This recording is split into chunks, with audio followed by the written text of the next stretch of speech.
Assis discrètement sur une chaise usée dans la salle d'attente d'un hôpital, Paul, un homme noir aux cheveux poivre et sel, portait des vêtements modestes, presque usés, qui ne trahissaient en rien sa richesse. La servante qui l'avait accompagné durant des années se trouvait à quelques mètres de lui, souffrant d'une maladie qui la rongeait lentement. Malgré son apparence modeste, Paul possédait une fortune immense, mais il préférait se fondre dans la simplicité du quotidien, loin des apparences et des faux-semblants. Non loin de là, une femme pauvre, vêtue de vêtements délavés, tenait nerveusement son téléphone à l'oreille.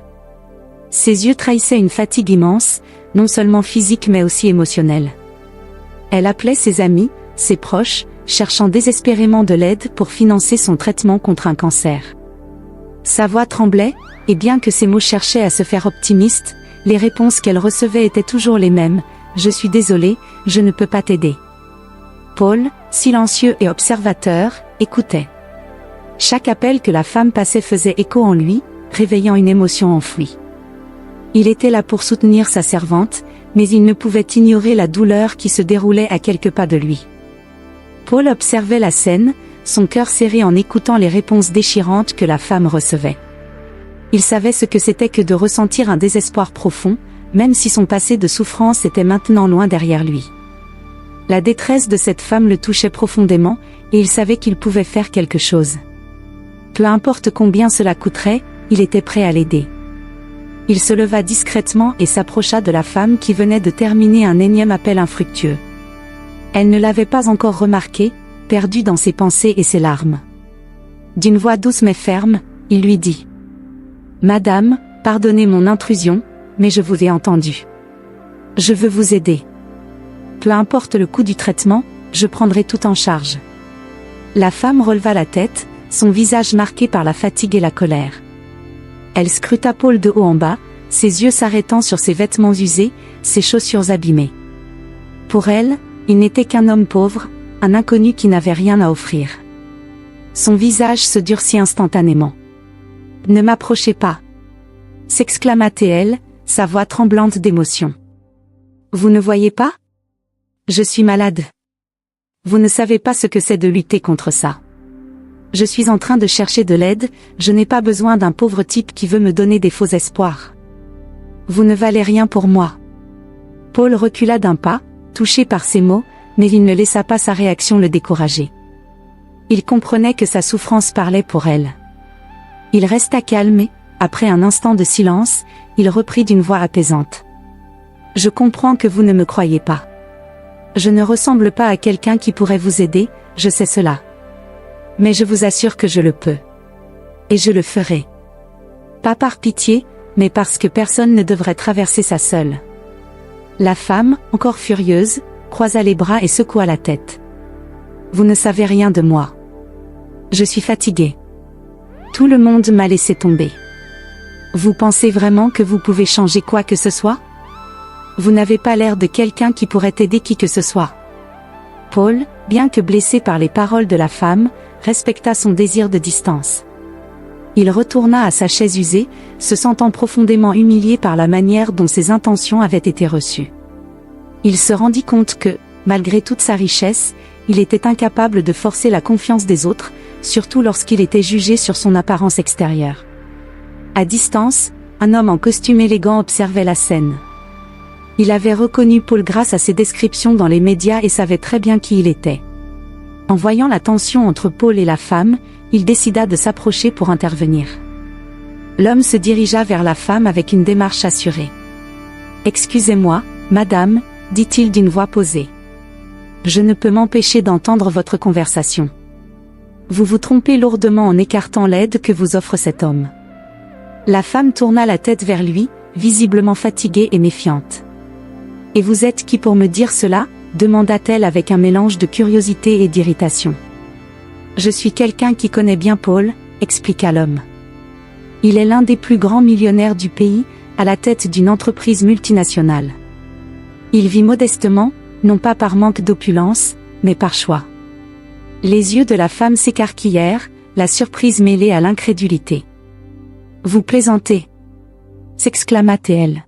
« Cet homme est juste habillé comme un pauvre. Comment puis-je croire que ce qu'il dit est vrai ?» L'homme sourit, compréhensif. C'est justement ce qui fait de lui quelqu'un d'exceptionnel. Il ne se vante jamais de ses moyens, il préfère agir discrètement. Ce qu'il vous propose est une véritable chance. Vous devriez le revoir et discuter avec lui, peut-être même lui demander directement ce qu'il peut faire pour vous. La femme, encore hésitante, baissa les yeux, pesant les paroles de l'homme. Elle sentit un mélange de scepticisme et de curiosité grandir en elle.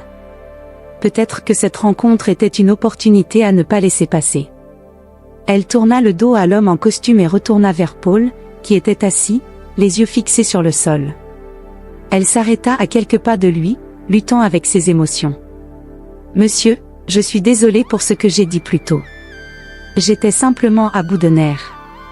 Vous avez raison, je devrais au moins vous donner une chance de vous expliquer. » Paul, toujours assis, leva lentement les yeux vers elle. Sa douleur et son humiliation étaient visibles dans ses traits. Il respira profondément avant de répondre. « Je suis un pauvre homme noir, madame, murmura-t-il avec une tristesse palpable. Laissez-moi tranquille. » La femme, la tête baissée, se rendit compte de la dureté de ses propres paroles. Elle s'approcha de lui, tentant de se racheter. Sa voix tremblait lorsqu'elle s'excusa. « Monsieur, je suis désolée pour ce que j'ai dit. J'étais à bout de nerfs et je me suis laissé emporter. Vous avez bien agi en essayant de m'aider. Je m'excuse profondément. » Paul, se sentant légèrement apaisé par ses excuses, fit un geste de la main, invitant la femme à s'asseoir à côté de lui. Mais avant qu'elle ne puisse faire un geste vers lui, elle se pencha pour l'embrasser en signe de gratitude et de regret. « Ne me baisez pas, » dit Paul en se recroquevillant légèrement. « Je suis trop pauvre pour être embrassée. » La femme, surprise et blessée par ces mots, se redressa immédiatement. Elle fixa Paul, les yeux embués de larmes. « Je ne comprends pas, » dit-elle, entre deux sanglots. « Vous avez voulu m'aider, mais vous refusez même un geste de gratitude. Pourquoi êtes-vous si distant et isolé ?» Paul, ébranlé par la sincérité dans sa voix, se tourna vers elle. « Ce n'est pas que je refuse votre gratitude, madame. C'est juste que je préfère que l'on me juge pour mes actions, et non pour ce que je suis ou ce que je possède. Je voulais vous aider parce que c'était la chose juste à faire, pas pour recevoir quoi que ce soit en retour. » La femme, réalisant la profondeur de ses paroles, s'assit finalement à côté de lui, un peu plus calme. « Alors, que dois-je faire maintenant ?» demanda-t-elle, sa voix pleine de fatigue. « Comment puis-je accepter cette aide sans comprendre entièrement pourquoi vous l'avez offerte ?» Paul lui fit un sourire triste.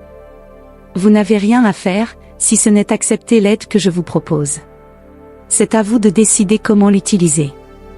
Je ne vous demande pas de comprendre ou de me remercier, juste de donner une chance à la possibilité de vous sortir de cette épreuve. » La femme hocha lentement la tête, réalisant la sagesse dans ses paroles. Elle se laissa aller à un soupir de soulagement. « Merci, » dit-elle finalement, les larmes aux yeux. « Merci de m'avoir donné cette chance, même si je ne méritais pas ce que vous m'avez offert. » Paul se tourna vers elle avec une expression de compassion sincère. « Nous avons tous besoin d'une chance, madame. Parfois, la vie nous donne l'opportunité de montrer notre véritable nature. Je suis heureux de pouvoir le faire pour vous. » Les deux se regardèrent, et un silence réconfortant s'installa entre eux, marquant le début d'une nouvelle compréhension et d'un soutien inattendu, tissé par les fils invisibles de la compassion et de la solidarité humaine.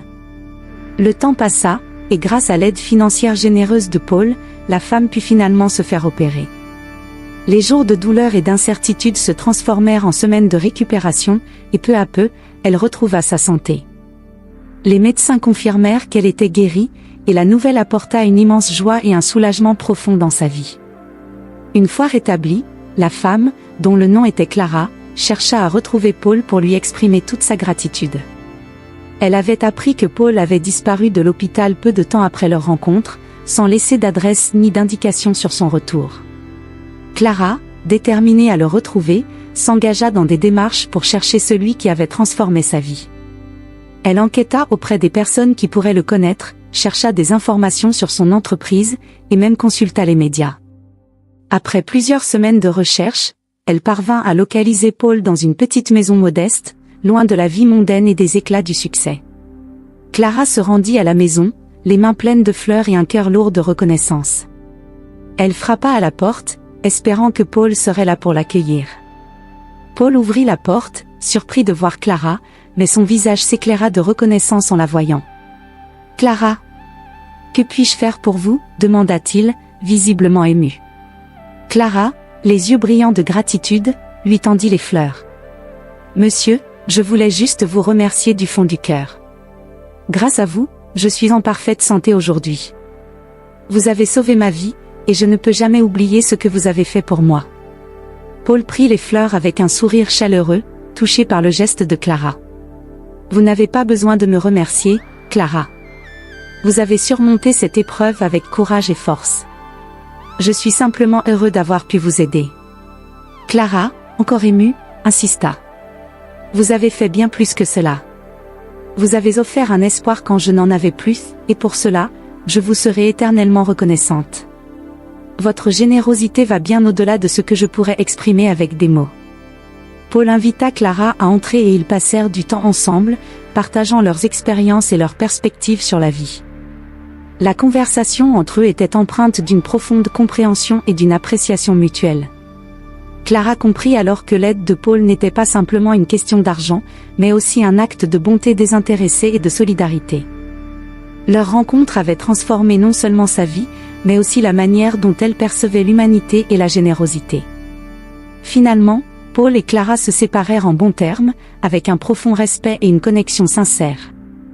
Clara continua à mener une vie pleine et riche, en partie grâce à la leçon précieuse qu'elle avait apprise de Paul. Parfois, la véritable valeur d'une personne se révèle dans les actions qu'elle choisit de faire pour le bien des autres, et non dans les apparences ou les possessions. Ainsi, que cette histoire nous inspire à regarder au-delà des premières impressions et à reconnaître la valeur de l'aide sincère et désintéressée. Parfois, c'est dans les moments les plus inattendus que se révèlent les plus belles expressions de l'humanité. Merci de nous avoir suivis dans cette aventure empreinte de sagesse et de compassion. Abonnez-vous à Histoire ancestrale pour plus de récits qui touchent le cœur et éveillent l'esprit.